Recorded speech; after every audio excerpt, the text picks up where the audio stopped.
Item of business is the report on update on campus ministry, which is found on page 213 of the pre-conference report. The chair recognizes Church Vitality Strategist, Reverend Chad Brooks and Reverend Allie Young.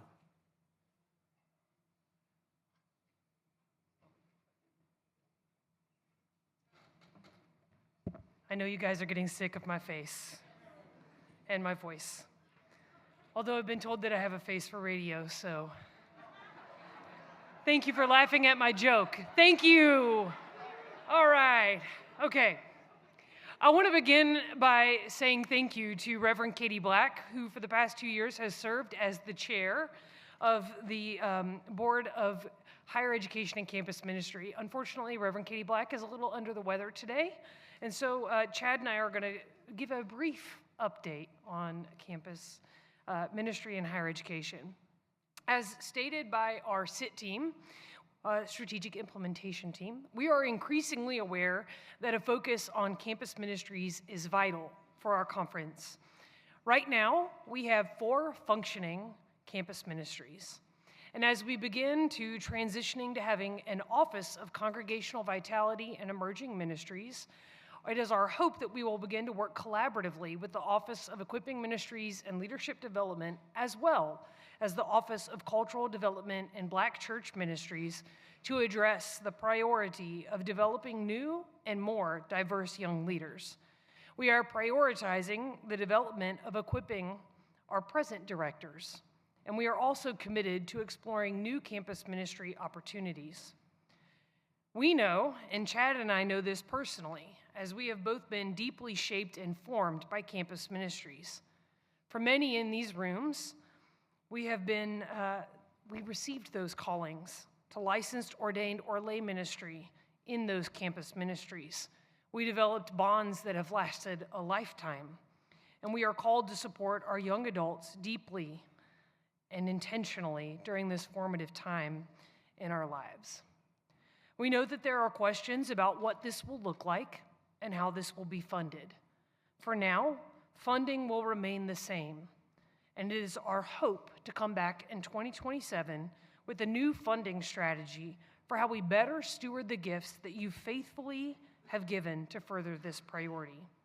Chad and Brian, do you mind standing up, Brian, so the folks know who you are? Chad, Brian, and I are open to conversations, questions, and fair criticisms. But we also hope that you will be open to us as we do our best to guide these conversations and the very big expectations that there are for campus ministry in the Louisiana Conference. So this is a brief report to say, we have heard you. This is a priority. This is a need.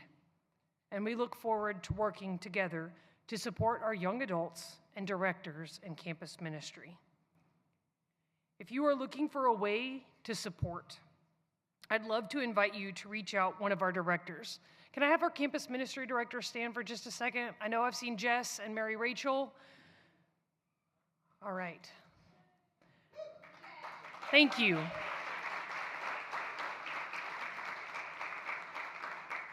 Friends, the work that they do is more than anything a ministry of presence and a labor of love.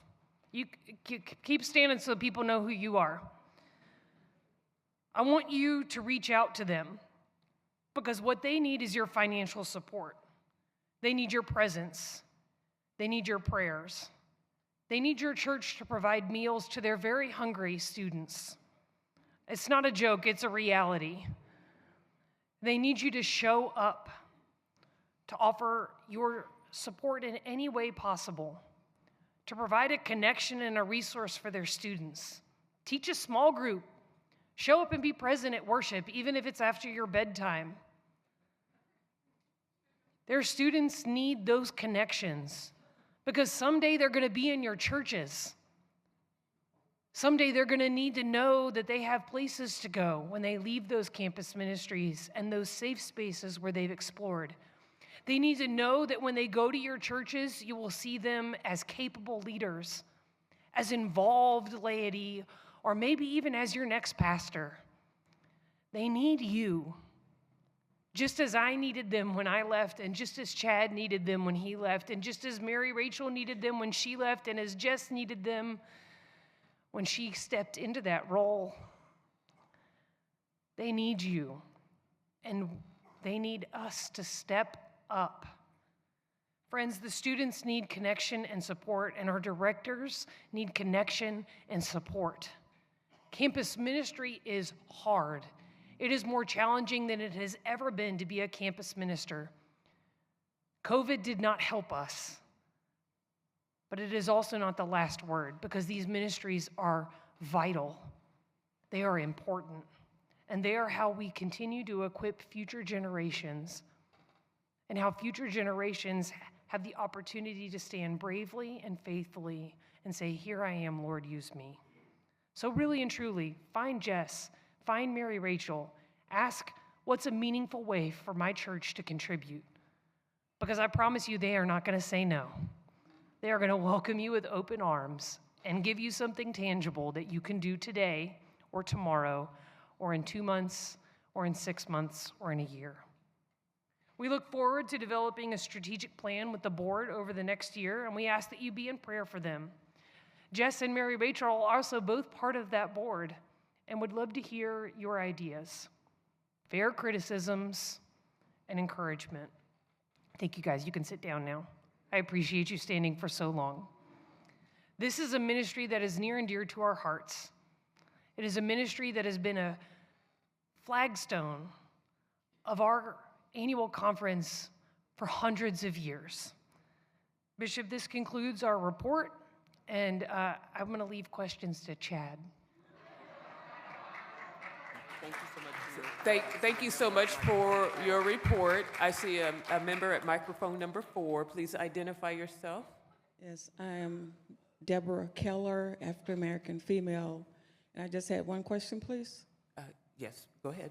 You said we have 4 campus ministries. I wanted to know what 4 they are.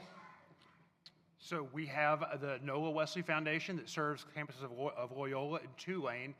There's the Southeastern Wesley Foundation. We have the University of Louisiana at Lafayette, where Jess is the director. We have the LSU Wesley Foundation, and we also have the Wesley Foundation at the ULM in Monroe. Okay. We share the NOLA Wesley alongside of the Presbyterian Church of the USA. Okay, my part 2 to that question is, what is the status of Southern University and that campus ministry? Yes, so we had a meeting about 6 months ago that I was extremely excited about with the administration of Southern University, and we made fantastic headway. That we were working towards a conversation to find a safe and permanent and centered space for campus ministry on the campus. Mm-hmm. And about 2 weeks after the meeting, the administration of the university changed. And we've had to start back to square one with those conversations. Okay. Thank you. Thank you. Okay, microphone 3, please identify yourself. Clifton Conrad, clergy, Cornerstone United Methodist Church, Southeast, African-American male, seasoned and spicy. Just a question. In lieu of finding a building, is there any effort to locate a person to be the director and to find housing on campus? Because I'm pretty sure that some of the other ministries on campus would be willing to share housing with the Wesley Foundation, as we have shared housing with other ministries on campus. Are we in the process of even thinking about looking for someone to be a director? In many situations, there's always a chicken before the egg. What comes first? And we were really hoping that those conversations to at least begin a working agreement towards getting that done, because that was a thing that we could do in tandem. Reverend Dalco and I have had multiple conversations about what does it mean to find somebody, because we also know that when we find the right person, finding location through one of the area churches or other organizations will be pretty easy to do. But we're just in those conversations alongside of that administration. What is it going to take to find a way to make this happen? Okay, and second part, are we securing funding to do something with the building? Because I passed by it yesterday on our way back from our banquet. are we trying to find funding to do something with the building, even if it has to be torn down and be rebuilt? Are we doing anything with that? We are in the process of having conversations with the university about the building. Again, like Reverend Brooks just mentioned, due to the administration change, those conversations have stalled. And so we are taking some time to discern what the best course of action with that property is. And if there is an opportunity to have a more centralized location, closer to the heart of campus. And so we are trying to take time to make sure that we do the right thing and make the right decision so as not to squander the resources. But we are in constant conversation with Reverend Delco and hopefully with the future pastors of that area. I'm not going to put words in anybody's mouth since there's an appointment change. But we are having those conversations. It is something that we are very, very mindful of. Thank you. Thank you. Microphone 4, please identify yourself. I'm Becky Boggs Vincent, white, female, who not quite as old as dirt, but getting there. My question is about McNeese Wesley, Tech Wesley, and Northwestern. It breaks my heart to see those 3 go down. I had good memories from years gone by in all 3. I helped to get Wesley restarted in the early 70s when Bob Townsend became our director. It was my church. And it hurt me when I knew that it no longer existed. I live in Kaplan, but Lake Charles is still my home, Sulphur my home. I know that they've been working. Is there any progress toward getting that Methodist presence back on McNeese campus particularly? Yes, as we said, we're committed to exploring new campus ministry opportunities. All of those are currently closed. That does not mean that they remain closed. It means that for now, we are taking time to discern what the best course of action is forward. Is it part of a contingent of churches? Is it reopening something? Is it starting something new? So that is part of our hope as we continue to discern. There's going to be some turnover in the board this next year, conversations about future funding, and conversations about how we get the right people in the right places. So it is not absent from our minds. Thank you. Yes, ma'am. Loretta Clark, female, African American, and a former member of the Wesley Foundation at Southern University. I know we have discussed it for a few minutes, but I just wanted to shed a little light on the fact that I passed by that building, and Wesley Foundation is still on the building. I get people coming from out of town who says, "What are you all doing with that building?"